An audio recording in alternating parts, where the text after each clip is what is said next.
કોઈ ભૂલી જાય તો ગભરાશો નહીં. જ્યારે તમારું કામ પડશે એ જ શોધી કાઢશે.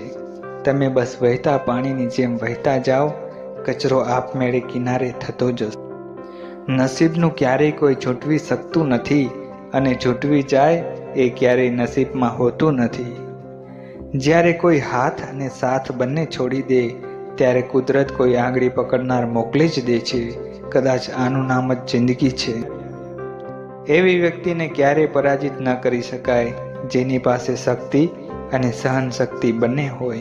જેણે પોતાનો સમય ખરાબ જોયો છે ને સાહેબ, એ વ્યક્તિ બીજાનું કોઈ દિવસ ખરાબ નહીં કરે.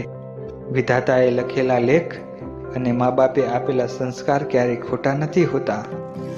જ્યારે સમય ન્યાય કરે ત્યારે સાક્ષીની જરૂર નથી પડતી.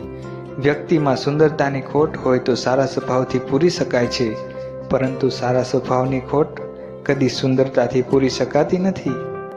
શોધવા જ હોય તો તમારી ચિંતા કરવાવાળાને શોધજો, ઉપયોગ કરવાવાળા તો તમને શોધી જ લેશે. લક્ષ્ય પ્રાપ્તિ માટે એક ડગલું આગળ ભરો, બીજું પરમાત્મા ભરાવશે. તમારો પ્રિય મિત્ર બીજી જ્ઞાતિનો હશે અને તમારો મોટો શત્રુ તમારી જ જ્ઞાતિનો હશે. તમારી ખુશીઓમાં એ લોકો હાજર હોય છે જે તમને ગમતા હોય છે, પણ તમારા દુઃખમાં એ લોકો હાજર હોય છે જેને તમે ગમો છો. રોજ પ્રભુ પાસે એટલું માંગો કે હે પ્રભુ, આ જગતમાં મારું એટલું ધ્યાન રાખજે કે આ બે હાથ તારા સિવાય બીજે ક્યાંય ના જોડવા પડે. પોતાના માટે નહીં તો એ લોકો માટે સફળ થાવ જે લોકો તમને નિષ્ફળ જોવા માંગે છે. સમજદાર વ્યક્તિ જ્યારે સંબંધ નિભાવવાનું બંધ કરે ત્યારે સમજી લેવું કે એની લાગણીને ઠેસ પહોંચી છે.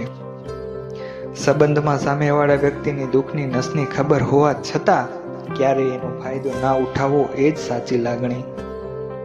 પોતાની ઓળખાણ બતાવવા સમય બરબાદ ના કરો. મહેનત કરો, સમય ખુદ તમારી ઓળખાણ બીજાને બતાવશે. માણસાઈનું એક પગથિયું ચડાતું નથી સાહેબ. આ માણસો માનતા રાખે છે ડુંગર ચડવાનું. માફ કરતા શીખો સાહેબ. વેર વાળવાનો આનંદ એકાદ બે દિવસ ટકશે, પણ માફ કરી દીધાનો આનંદ જીવનભર ટકશે. વ્યક્તિને સમજવાની કોશિશ કરો, બાકી ઝઘડા તો દરેક સંબંધોમાં થાય જ છે. ઢગલો પુસ્તકો વાંચીને બે લીટી પણ નથી લખી શકાતી,